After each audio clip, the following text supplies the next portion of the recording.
Alright, magandang araw na ho sa lahat natin ng mga viewers Luzon, Visayas at Mindanao all over the world. Welcome naman sa ating panibagong video, panibagong reaction, mga ka-action, mga kakamping.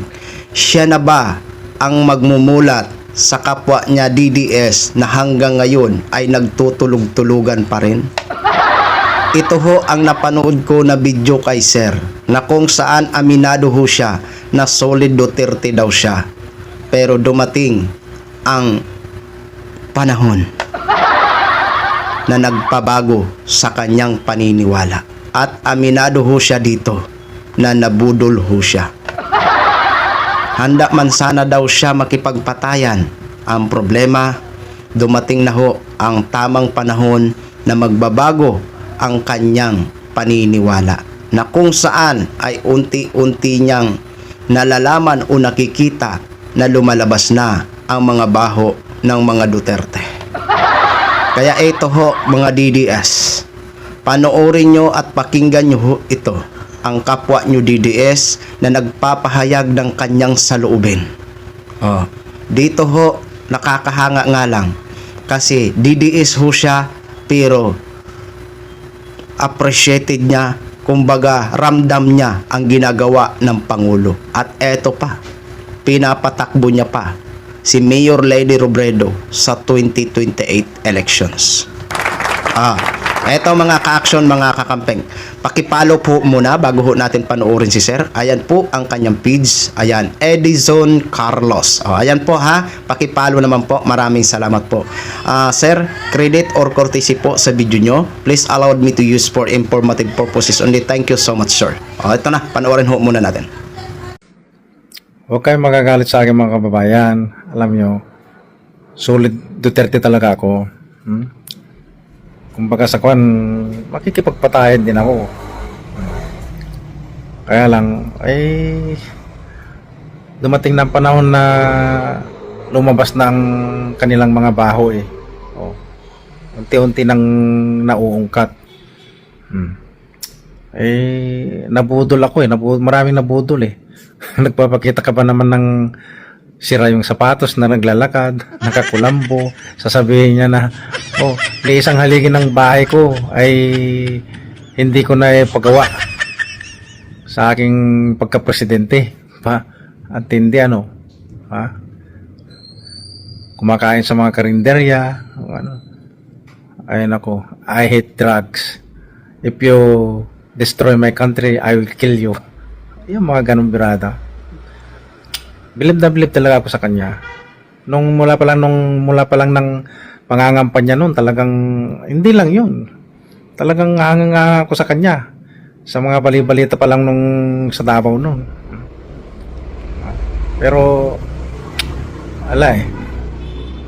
pasensya na mga kababayan. Huwag kayong magagalit sa akin. Talagang ang puso ko sa mga Duterte talaga. Pero bakit naman magagalit kayo kay BBM? Ang daming ginawa. Ang daming pinagawang dam, mga pabahay, ang gaganda-ganda. Mga solar. Di ba? Namigay ng mga gamit sa mga magsasaka. Nagpatayo ng mga rice processing. Imbaka ng mga tawag dito, yung mga hinaharvest ng mga ating mga kababayan na mga sibuyas, kung ano-ano. Marami pa. Ano ba naman kayo? Huwag tayong mag-away-away mga kababayan dahil lang sa mga politiko na ating mga sinusuportahan. Napanood ko yung kay Atty. Respiso kanina maganda yung kanyang mga sinasabi. Dapat magkaisa. Parang na siya parang kumakambyo na siya kababayan, dapat nako, yan ang problema sa atin kasi. Nag-aaway-aaway tayo. Siya lang nagbunyag ng lahat ng corruption. Pero baliktad, ginawan pa siya ng kwento. Nako naman. Ay, mga apo. Ang masaklap pa nito, pagdating ng butuhan ng desisyon kung guilty ba or not guilty si Sara sa impeachment, pagka siya ay lumusot pa ito ang pinakamatindi sa lahat. Ano, na pang-cover up o pang-bababoy. Eh, nako, Madam Lene, sinasabi ko sa iyo, ito na yung tamang pagkakataon. Tumakbo ka, ha? Hindi ka talaga mananalo noon nung panahon na yun kasi malakas ang tandem ng BBM Sara. Ito na yung para sa iyo. Mamili ka kung sino magiging vice mo. Ha? Pwede si Trillanes. Hindi kaya si Lacson. Or kung ayaw mo naman, pwede maging presidente si Lacson. Vice na si Trillanes. Go mo na yan. Go na natin. Huwag nyo lang pabalikan yung mga Duterte kasi masama ang pakay ng mga yan. Nung nakaraan nga nagawa nilang mangulimbat di mas lalo na pag nakabalik mga yan. Triple pa. Diba? Saka puro paghihigante ang kanilang mga pakay. Diba? Napakaganda ho na naging ni sir. Tama ho ang sinabi niya. Nabudol ho talaga siya. Yung sinasabi nila na kumakain sa restaurant, sa mga simpleng restaurant, natutulog na nakakulambo, naglalakad na sira ang sapatos, di ba? At ano pa yon? Walang poste na naidagdag sa kanyang bahay. Sus Marios. Gising, mga DDS. Totoo naman ho ang kanyang sinasabi. Di ba? Aminado ho siya na nabudol ho talaga siya. Di ba?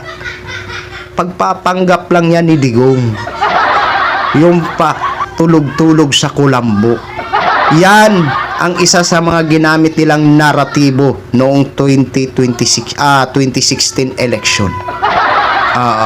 Simpleng bahay, natutulog sa kulambo, kumakain sa mga karinderya na mga simple.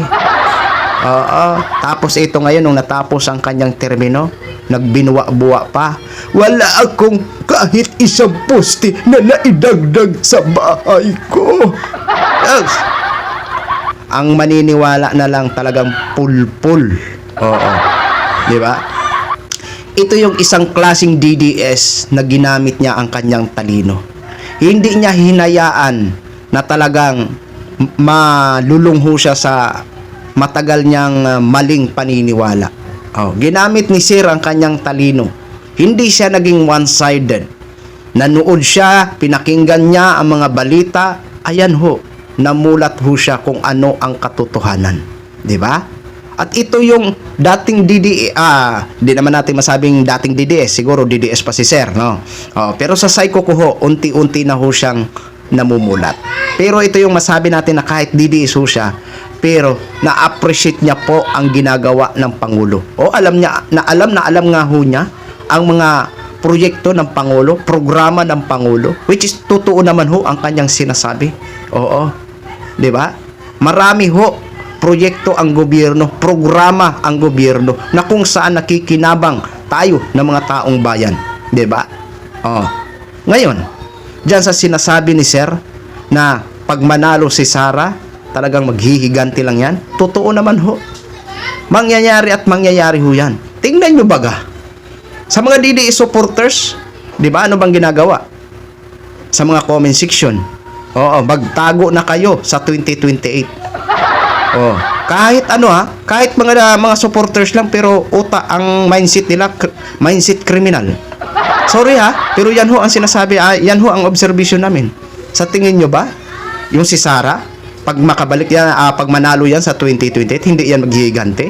Tatahimik ba ang bansa natin? Hindi. Ilang beses na ho natin sinabi yan. Tingnan nyo baga yung mga allies ni Sara Duterte. Tingnan nyo baga kung ano ang mga sinasabi. Di ba? Humanda kayo sa 2028. Di ba? Yan si Baste. Kung ano-ano ang sinasabi ni Baste. Di ba? Tama pa ba yan? Tama pa ba yan na pakinggan ng taong bayan bilang siya ay public servant? Di ba? Kaya, totoo ang sinasabi ni Sir Edison Carlos. Di ba? Nako, kung gusto natin ang matahimik at mapayapa at masayang bansa, pumili ho tayo ng tama. yung deserve na mamuno sa bansa natin. 'Di ba? Yung kayang ipaglaban tayo, yung unahin ang mga taong bayan, 'di ba? Oh. Kaya tama ho yung sinabi ni Sir na Madam Lenny, tumakbo ka dahil ito na ho ang pagkakataon mo na mananalo ka ho talaga. Totoo naman po talaga 'yan. O sa survey, 'di ba?